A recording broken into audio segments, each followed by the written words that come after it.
Everyone, कैसे हो आप सभी। मैं सपना स्वागत करती हूँ अपने यूट्यूब चैनल बीइंग एजुकेटेड में। आशा करती हूँ आप सभी लोग स्वस्थ होंगे, मस्त होंगे और अपनी पढ़ाई कंटिन्यू कर रहे होंगे। तो सबसे पहले आप सभी लोगों को कंग्रेचुलेसन, जिस कैंडिडेट का भी डीवी सक्सेसफुल रहा है। और फाइनली फ्रेंड्स, मेरा डीवी है वो भी सक्सेसफुल रहा और मैं अपना डीवी कराने के बाद आ गई हूँ वापस बिहार से।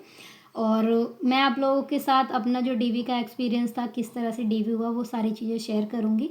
और सबसे बड़ी बात फ्रेंड, जिस तरह से यूट्यूब पर दिखाया जा रहा था, बताया जा रहा था, तो मेरा जो डीवी हुआ है ना, उस तरह से मुझे कोई भी दिक्कत परेशानी नहीं हुई और बहुत अच्छी तरह से मेरा डीवी हुआ।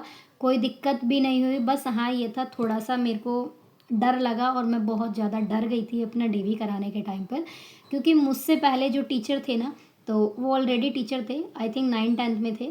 तो उनका जब आधार वेरिफिकेशन हो रहा था ना, उन्होंने 5 से 6 बार थंब इम्प्रेशन दिया, तो उनका थंब जो था वो इम्प्रेशन नहीं आ रहा था वहाँ पर। तो उनको देख के ना मैं बहुत ज़्यादा डर गई थी और मेरा शरीर कांपने लगा था। फिर उन्होंने मुझसे बोला, मैडम आइए आप।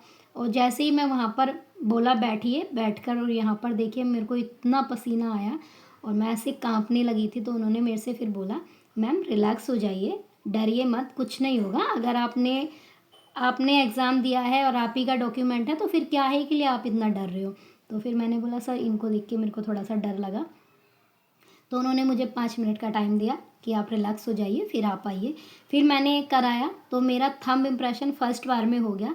और सीधा उन्होंने बोला, मैम 2 नंबर काउंटर पे जाइए, अपने डॉक्यूमेंट दिखा दीजिए, वहाँ जाकर आपका हो जाएगा। फिर मैं 2 नंबर काउंटर पे गई। वहाँ पर मेरे से मोबाइल पर OTP आया, वो लिया और मेरे डॉक्यूमेंट मांगे।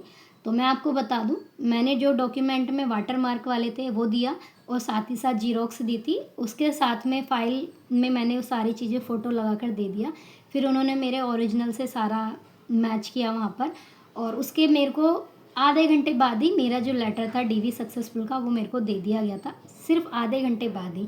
यानी कि आप मानो कि मैं 3:40 पर वहाँ गई थी और मेरे को 4:10 पे या 4:15 के आसपास मेरे को मेरा लेटर मिल गया था सक्सेसफुल का। और उसको लेकर मैं इतनी ज़्यादा खुश हुई थी, क्योंकि यूट्यूब पर मैंने बहुत सारी वीडियोस देखी थी जाने से पहले। और मैंने 3 से 4 बार अपनी फाइल्स को सेट किया था और मैंने 7 से 8 सेट बनाए थे जिस तरह से बताया जा रहा था। तो बहुत ज़्यादा उस टाइम पे मेरे को डर लग रहा था।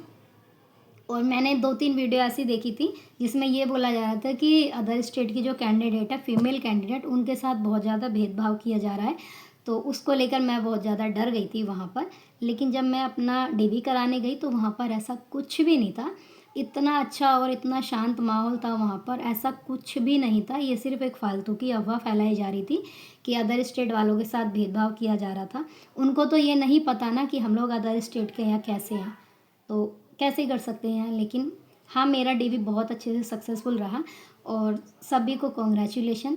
और कुछ ऐसे कैंडिडेट हैं जिनका डीवी तो सक्सेसफुल रहा, लेकिन उन्होंने सेटलमेंट करने के बाद ही अपना डीवी सक्सेसफुल कराया है।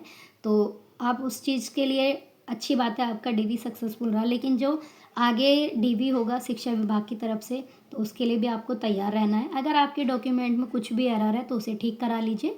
इतना निश्चित होकर मत बैठिए।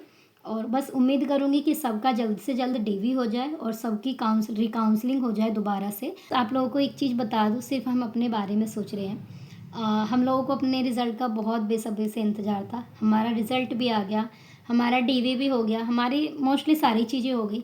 लेकिन अब भी हमारे साथी कुछ ऐसे हैं जिनका अभी रिज़ल्ट भी नहीं आया है और सिर्फ हम अपनी जॉइनिंग के लिए बोल रहे हैं। तो आप उनका भी बारे में सोचिए, जिनका अभी रिज़ल्ट नहीं आया और उनको कैसा लग रहा होगा और उनके ऊपर क्या बीत रही होगी। तो उस चीज़ को भी आप नज़रअंदाज मत कीजिए। और बस यही अनुरोध है, बीपीएससी जल्द से जल्द उनका भी रिज़ल्ट अपलोड कर दे साइट पर और जल्द से जल्द उनका डीवी कराए। और बस यही है कि सबका एक साथ जॉइनिंग करा दे।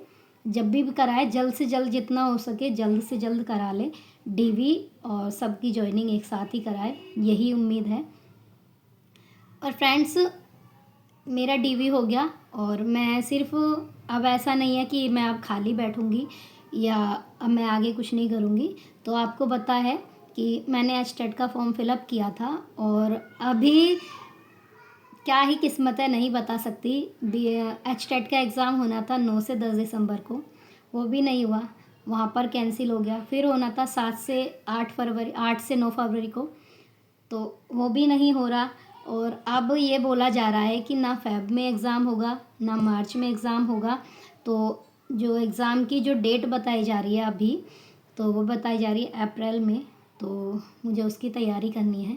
साथ के साथ मेरे को नेट जेआरएफ है, जून का नेट मैं देने की कोशिश करूँगी और अब की बार मुझे देना है नेट, तो मेरे को उसकी तैयारी करनी है। तो अब मेरे व्लॉग जो आएंगे वो कंटिन्यू रहेंगे, स्टडी के व्लॉग रहेंगे। अगर आप लोगों को कुछ भी जानकारी चाहिए बीपीएससी ट्री 4 के लिए तो आप लोग मुझे कमेंट में बता सकते हो। और अब रेगुलर मेरी स्टडी व्लॉग आएंगे। तो अगर आप लोगों को भी अपनी स्टडी करनी है ट्री 4 के लिए या नेट जेआरएफ के लिए या अदर किसी भी एग्ज़ाम के लिए, तो आप लोग जुड़ सकते हो मेरे साथ। और डेली अब आप लोगों के साथ ज्वाइन होंगी मैं अपने व्लॉग, स्टडी व्लॉग के साथ।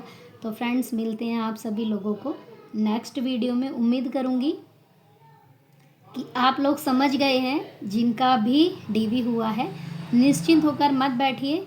जॉइनिंग जब होगी तब होगी अब, लेकिन ऐसा नहीं है ना कि जो भी टाइम है आपके पास उसको आप वेस्ट कीजिए।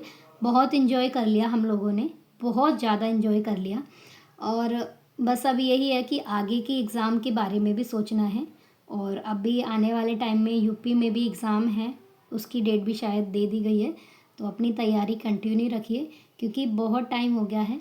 अब दोबारा से बुक्स अगर आप खोलोगे तो ऐसा लगेगा हम बहुत ज़्यादा पीछे जा चुके हैं। और मेरे साथ तो यही हो रहा है, आप लोगों का मुझे नहीं पता, क्योंकि मैंने आई थिंक 2 महीने के आसपास हो गए मैंने बुक्स नहीं खोली अभी। और मैंने आज बुक खोली ना तो ऐसा लग रहा है कि मेरे को कुछ भी नहीं आता। तो मेरे को अपना स्टडी करनी है। तो फ्रेंड्स, मिलते हैं आप लोग सभी लोगों से अपने नेक्स्ट व्लॉग में। और स्टडी के साथ उम्मीद करूँगी आप सभी लोग भी अपनी स्टडी कंटिन्यू करेंगे। और अगर आप लोगों को कोई दिक्कत परेशानी है, कुछ भी बीपीएससी ट्री 4 के लिए कुछ भी पूछना है तो आप लोग मुझे कमेंट में बता सकते हैं, मैं आपको रिप्लाई ज़रूर दूँगी। Thank you friends, bye bye. मिलते हैं आप लोगों से नेक्स्ट व्लॉग में।